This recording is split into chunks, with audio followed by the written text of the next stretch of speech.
घने जंगल के बीचों बीच खड़ा था एक विशाल बरगद का पेड़। इस पेड़ की मोटी शाखाओं पर तरह तरह के पक्षी चहचहाते थे। कुछ यहाँ दिन भर आराम करते और कुछ ने तो इसे अपना घर बना लिया था। बरगद की छांव में उन्हें एक अजीब सी शांति मिलती थी। धीरे धीरे पक्षियों को इस पेड़ से प्रेम हो गया था।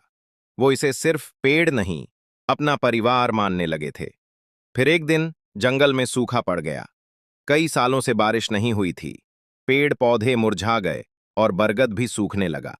एक एक कर पक्षी उसे छोड़कर चले गए, लेकिन Sito tu taipa. एक बूढ़ा गिद्ध वहीं रुका रहा। उसने देखा, एक एक कर सभी पक्षी उड़ गए, पर उसका दिल इस सूखे पेड़ से जुड़ा था। वो बोला, मैं यहीं रहूंगा। ये पेड़ मेरे जीवन का हिस्सा है। हर शाम वो लौट आता, उसी टूटी शाखा पर बैठकर आसमान को ताकता।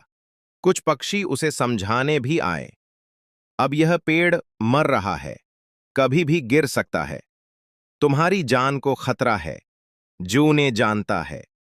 गिद्ध ने सिर्फ इतना कहा, जिसने मुझे जीवन भर सहारा दिया, उसे मैं संकट में छोड़ नहीं सकता।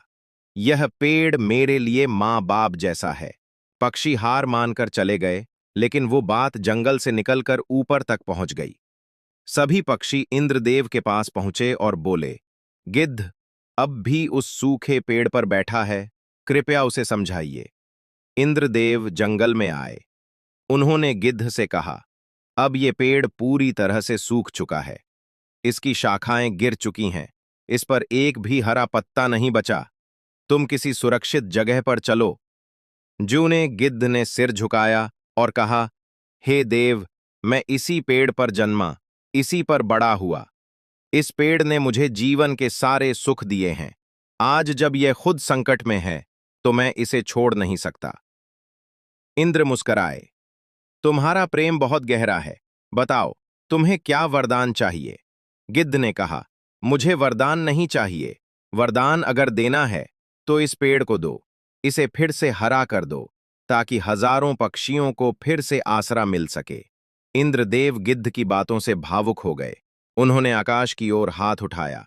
अचानक बादल उमड़ पड़े। हल्की हल्की बारिश शुरू हो गई। सूखे पत्तों पर बूंदें गिरीं। पेड़ की टहनियों में हरियाली लौट आई। दरारों में फिर से जान आने लगी।